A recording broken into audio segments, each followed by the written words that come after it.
বড় ভাই গান করতো, স্টেজে শুনছি আর কি। কি নাম? আমার তুহিন বড় ভাইয়ের নাম।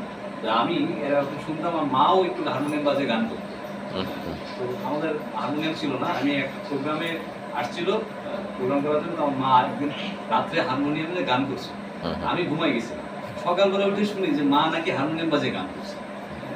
এই শোনার পর ওই যে আমার হারমোনিয়ামের পরে এক ধরনের দুর্বলতা বা আগ্রহ তৈরি হলো। হারমোনিয়াম বাজে গান শোনা কোথায় শুনি? এখন একদিন গেছি, এই মিতুল ভাইরা প্রোগ্রাম করতেছে আপনার ইয়েতে, আমাদের বৈশাখী মেলা হয় না ওখানে, ওখানে অঞ্জন ভাই মিতুল ভাইরা অনেকে ছিল, মার সাথে করে গেছি, দূরে দাঁড়ায় প্রোগ্রাম দেখছি। আমার খুব ইচ্ছা হয়েছে যে আমরা হারমোনিয়াম বাজে আমার গান গাইতে। মারে বলছি, মা বলছে যে আচ্ছা ঠিক আছে, তোর ভর্তি করে গান শিখ।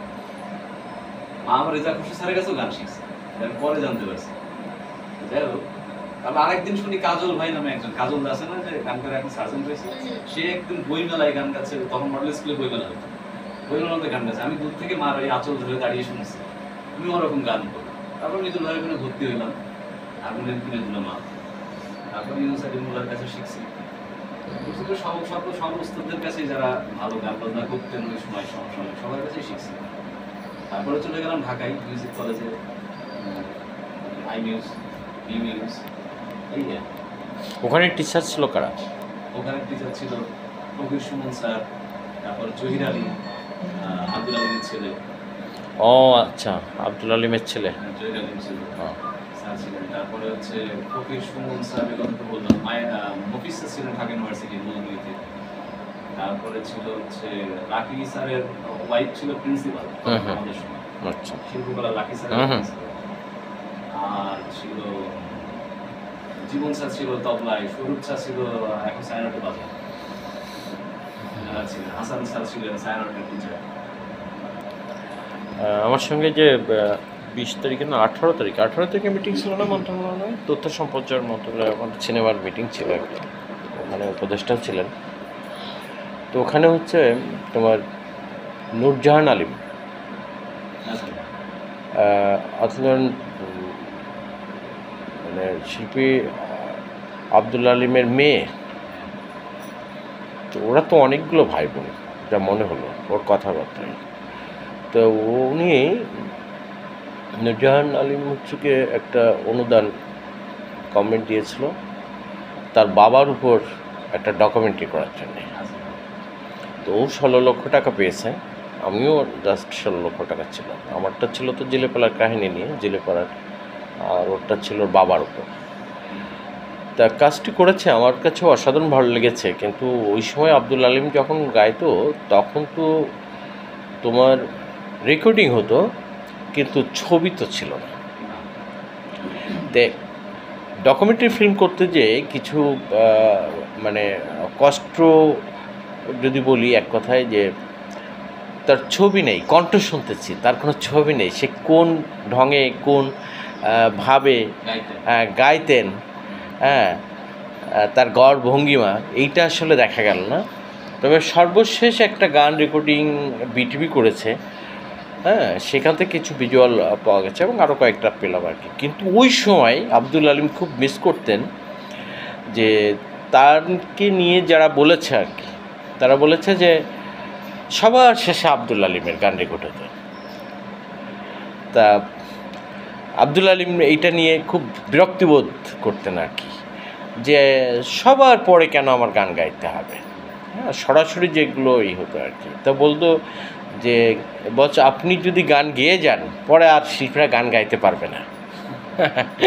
সে আফসোস করে বলতো যে আমার গানটা আগে দিলে হয় না, আমার একটু ব্যস্ততা আছে। তো তারপরেও ডকুমেন্টারি ফিল্মটা খুব সুন্দর হয়েছে, মানে হয় আগামী 2-3 মাসের মধ্যে আমরা আশা করি যে ডকুমেন্টারি ফিল্মটা দেখতে পারবো আর কি। হ্যাঁ, তা আমার মনে হয় একজন আব্দুল আলিমকে নিয়ে তার মেয়ে নূরজাহান আলিম যে গানটি করেছে, যে ডকুমেন্টারিটা করেছে, ঠিক যথেষ্ট মনে হয়নি আমার কাছে। কারণ একজন আব্দুল আলিমকে মানে এত বড় মাপের একজন শিল্পীকে ওন করা, আমার মনে হয় ওনার মেয়ে হিসেবেই হয়তো হয় না। বাবা কি আর এমন, বাবা তো আসলে বাবা যত ভালো শিল্পী হোক, তাই না?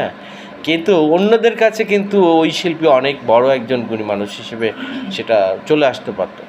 তা আমার কাছে মনে হলো যে যারা আব্দুল আলিমের যে জীবনী, তার যে যুদ্ধ, যে তার যে সংগ্রাম, এগুলো অত্যন্ত কঠিন। তা ওই যন্ত্রণাটা যদি আরেকটু ডকুমেন্টারি ফিল্মে চলে আসতো তাহলে আমরা আরও চমৎকার কিছু পেতাম, কিন্তু সেটা উঠে আসেনি পুরোপুরি। তো সেটার জন্যই আমার মনে হয় আরও সংশোধনী করে তাকে আনতে হবে। তার ইয়েটা ওইটা 37 মিনিটের প্রায় ফিল্মটা হয়ে গেছে।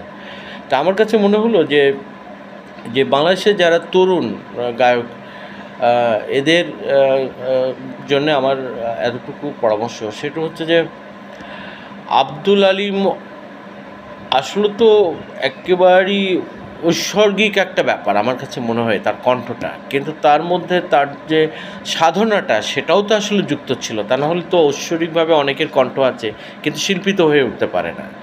তা আমার মনে হয় তোমার মধ্যে দুইটা গানের মধ্য দিয়ে আমি যতটুকু বুঝলাম, তোমার কিন্তু গায়কী বিশেষ করে কণ্ঠের জায়গাটা খুবই অসাধারণ।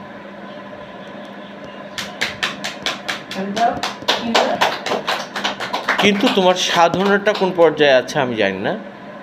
হ্যাঁ, সাধনাটা আসলে আমার মনে হয় যদি একান্তভাবেই এক ধরনের আমরা যারা রিসার্চ করি, গবেষণা করি, হ্যাঁ, একেবারে রিসার্চ ঘরটা নিয়ে রিসার্চ করতে করতে ঘরের মধ্যে একটা সুই বা সুতা পড়ে আছে, ওটাও কিন্তু আমার গবেষণায় চলে আসে। তো গানের ঠিক ওই পর্যায়ে যদি আশা করি তুমি মানে পৌঁছানোর চেষ্টা তো তোমার মধ্যে অবশ্যই রয়েছে, সে স্বপ্ন রয়েছে। হ্যাঁ, আসলে মানুষ স্বপ্নের পিছনে ছুটেই কিন্তু হ্যাঁ স্বপ্ন ভুবনে চলে যায় আসলে। হ্যাঁ, ওই দিন হয়তো ঘুমাই গেলাম যে হারমোনিয়াম বাজানো দেখতে পারলাম না, মা ওটা দেখতে পারলে হয়তো আজকে শিল্পী হতো না, মানে গান করা হতো না, শিল্পী হইতে পারেনি। ওই দেখতে পারিনি ওই যে একটা ক্ষুধা আকাঙ্ক্ষা, মা বাজে গান, হারমোনিয়াম কেমন করে বাজিয়ে গান করে, এই যে একটা আগ্রহ তৈরি হলো, সেখান থেকেই আজকের এই যে বসে বসে গান গাচ্ছি, আমি যতটুকু পারি ওদের মধ্যে দেওয়ার চেষ্টা করছি। গুড। না, আমি ওই কথাটাই বলতে চাচ্ছি যে এই কোটচাঁদপুর উপজেলাতে মানে রেজা ভাই সত্যিকার অর্থেই সে তো অনেক স্বনামধন্য একজন ব্যক্তি। ইতিমধ্যেও অনেক মানুষ আছে এবং আমাদের বিশেষ করে ইডার বাবা, ওই যে কী যেন মিতুল ভাইরা তো পরবর্তী প্রজন্ম, তার আগে যে আরেকজন আছে শিল্পকলাই গান শেখায় নাকি যেন ইনুচালিমুল্লাহ, হ্যাঁ হ্যাঁ, সে তো অনেক গুণী শিল্পী আর কি।